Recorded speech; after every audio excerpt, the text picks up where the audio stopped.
Today, I am giving you permission to pause and how to go about it, and of course, starting with why you need this permission in the first place. So, if you are feeling stressed, overwhelmed, exhausted, or simply not yourself, then this session will give you some thoughts, some ideas about why scheduling mini breaks in your day is so important, and 5 easy ways that you can do it every single day. So if you like what I have to say today, make sure that you use the link below to check out the quiz that I have, the Essential Self-Care Quiz, which will help you to assess the areas in your life that need most of your care and attention. Because while you may already have a self-care practice in place, you may not realize that there are certain areas in your life which need more care and a bit more focused attention, right? Because there are different areas like physical well-being, emotional well-being, work, social well-being, that can sort of so if you're not aware of these areas of your life which need more of your care and attention, this can lead you astray from your self-care practice. And that's where this quiz, the Essential Self-Care Quiz, will help you to assess which areas need your attention. But for today, I am talking about starting with how do you want to feel? Have you ever really paused to ask yourself this very important question, right? As women, as natural caregivers, as mothers, as family members, as social citizens, we naturally give a lot of ourselves in many different ways.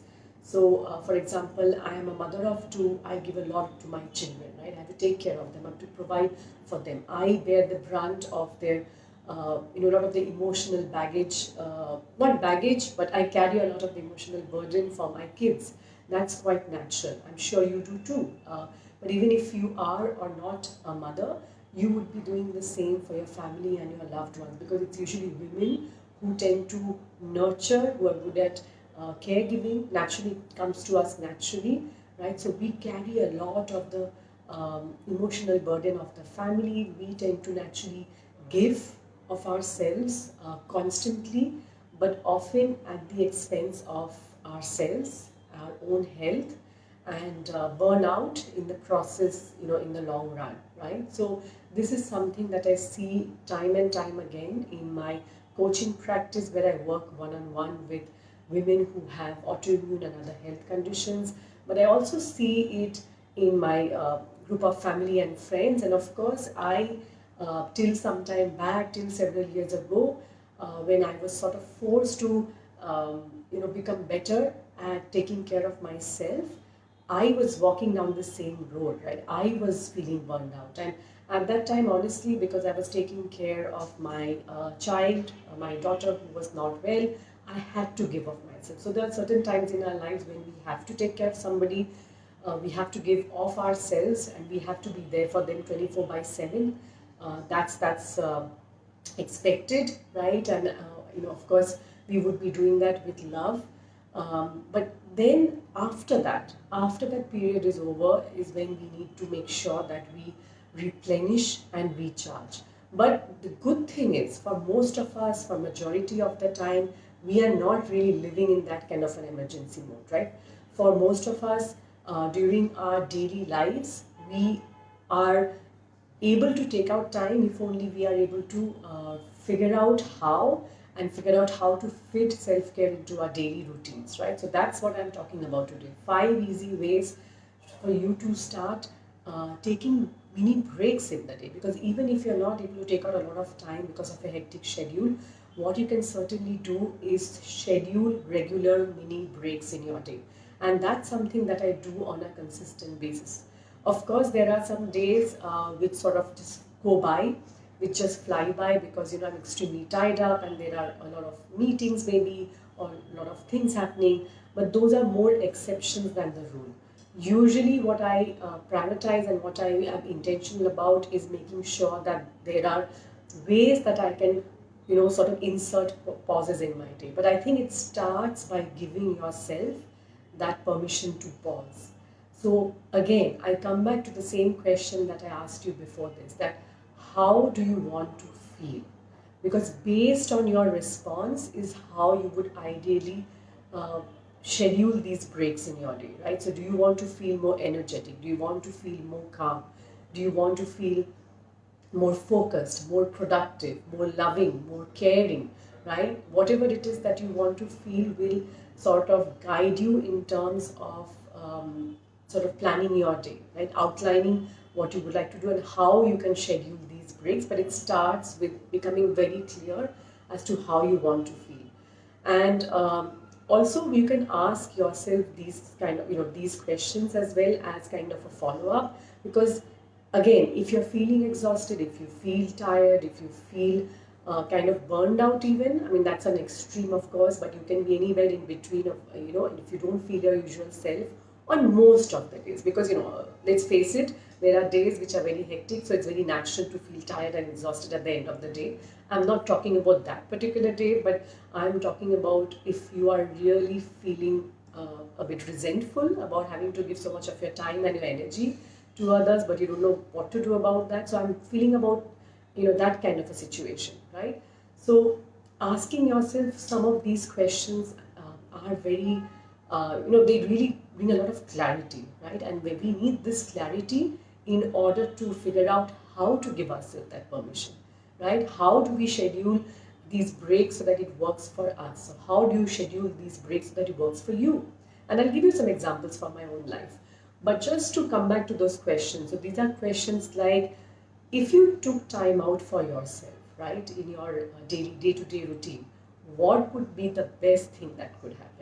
So if you were to take out 5 minutes in your day, 10 minutes in your day, 15 minutes in your day, 20 minutes in your day, what would be the best thing that could happen?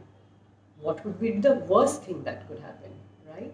So just wrapping your head around what are the different scenarios that you can visualize. How much time would you need realistically to feel recharged?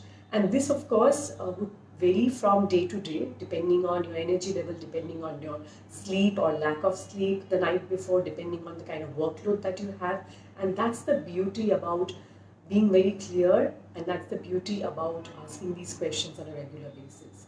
And how are you going to create this time? How are you going to schedule these breaks? So for me, for example, I have reminders on my phone which tells me that this is a time to take a 5-minute break, a 10-minute break. Like for example, at 3 o'clock every day, I have a reminder which says do nothing, right, for 15 minutes. And it's literally my time to either read or maybe have a cup of tea or coffee or just do whatever I feel like, or maybe just do nothing, just sit and do nothing. So there are these different ways. And the other thing that I do, as an example, is use an app called Pomodoro, which basically breaks down your work into 25 minute sprints, because research shows that 25 to 45 minutes is a good kind of time frame in these blocks of time, helps us to be more productive and more focused rather than continuous kind of a focus. Again, you have to do what works for you. For me, that works. So I work in 25 to 30 minute sprints, and then there's a reminder which comes up and asks me to take a break, and the break is between 5 to 15 minutes, right? So there are different ways that you can sort of schedule these mini breaks in your day. And these questions that I have already shared with you would help you to do that. So again, if you feel that you just don't have enough time in your day, if you're craving for a bit of stillness in your day, if you realize that your days have become quite chaotic, quite hectic, scheduling these mini breaks in your day starts with giving yourself permission to pause. It's extremely helpful. And I wanted to share with you this lovely uh, permission recipe that I came across on the Women's Network website. It's a beautiful way of sort of capturing the essence of what I'm trying to say, and I'm going to share it with you right now. So they call it the permission recipe, and it goes like this.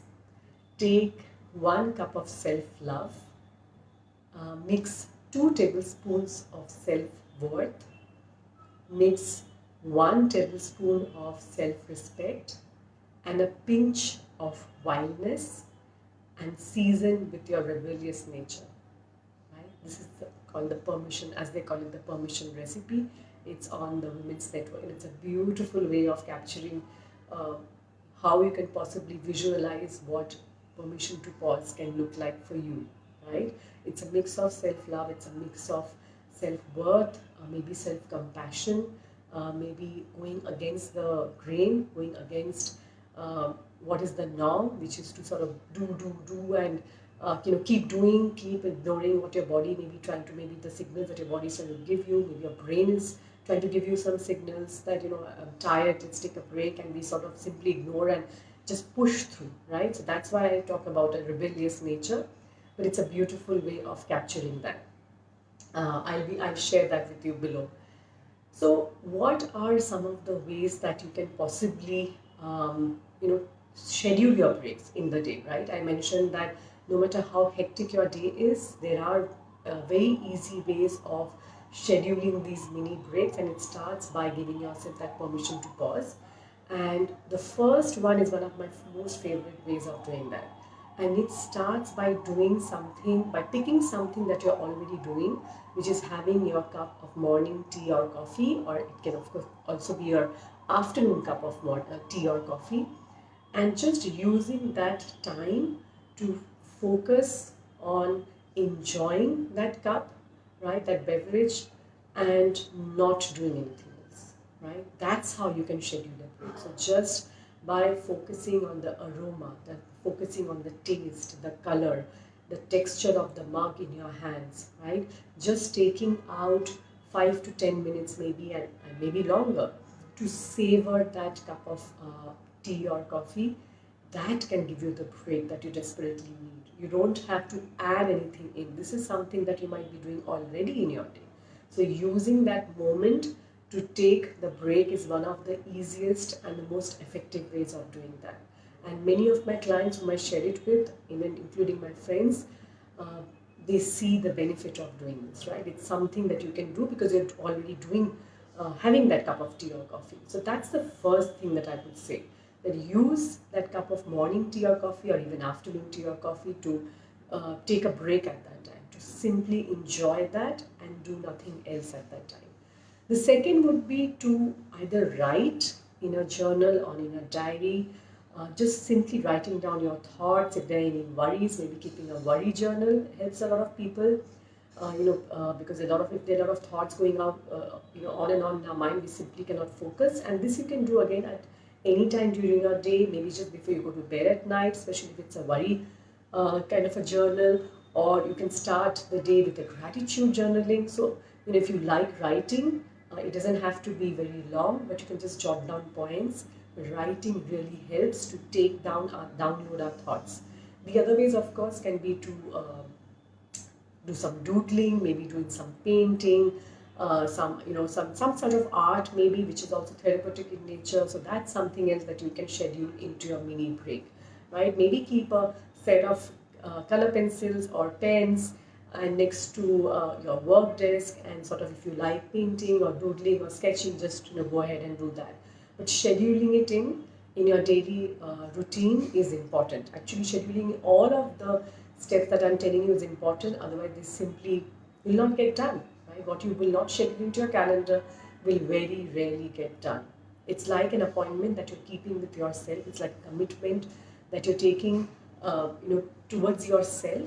And when you're scheduling in your calendar, it might still get done, right? Especially when it's very busy or hectic.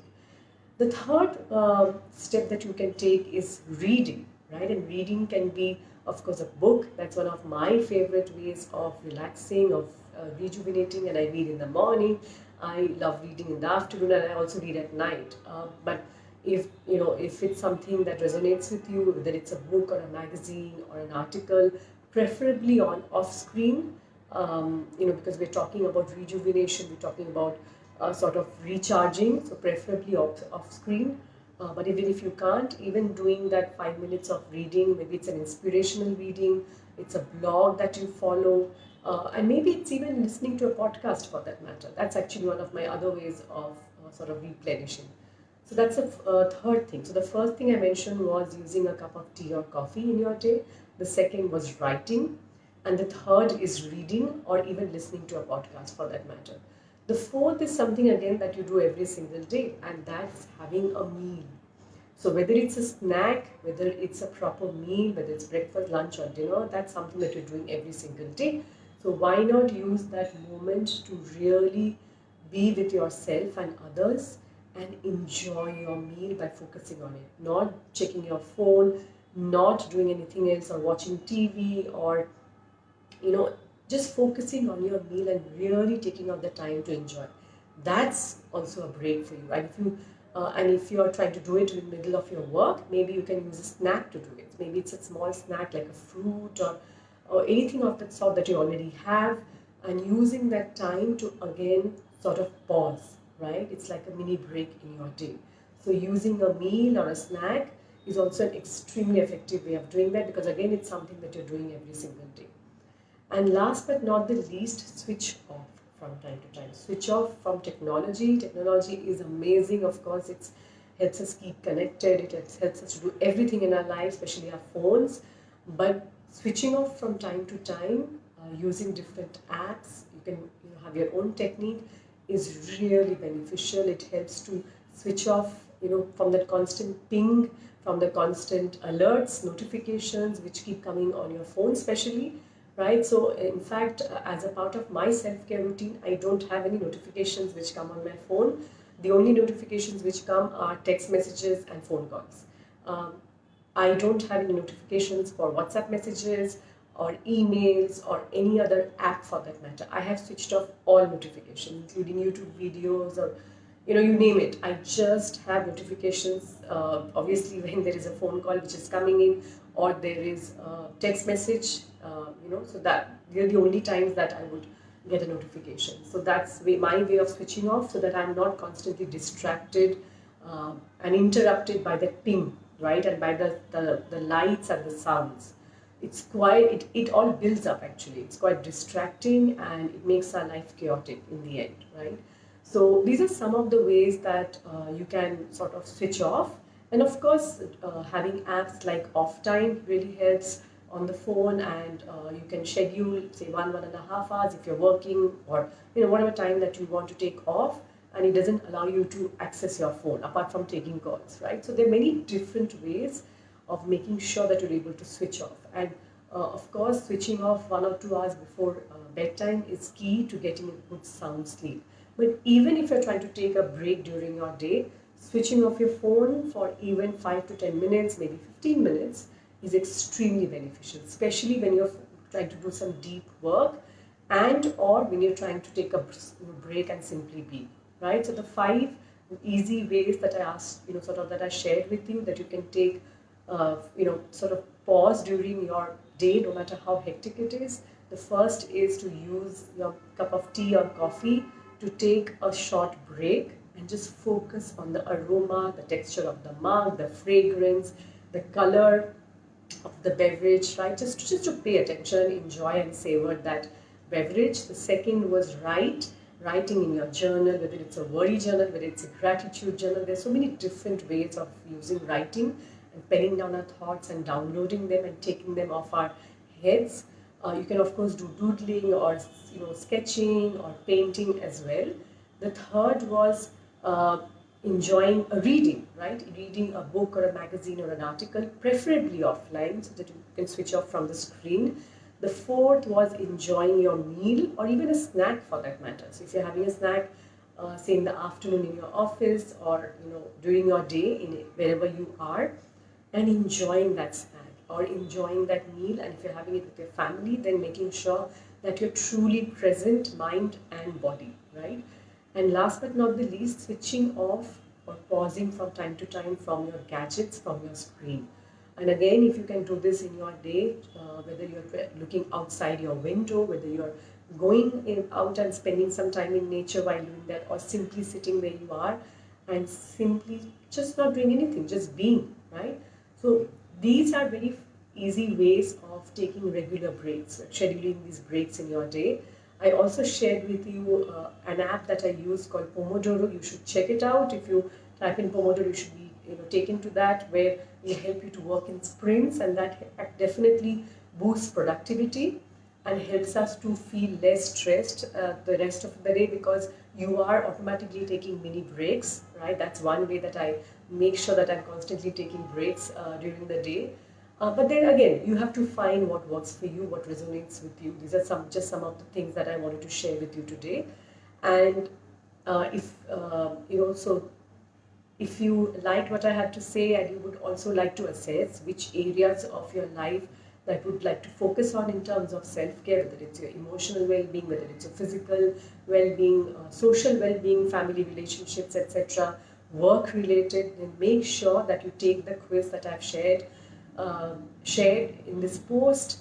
It's called the Essential Self-Care Quiz, and it will help you to figure out exactly where you stand in terms of your self-care practice and what you need to focus on going forward.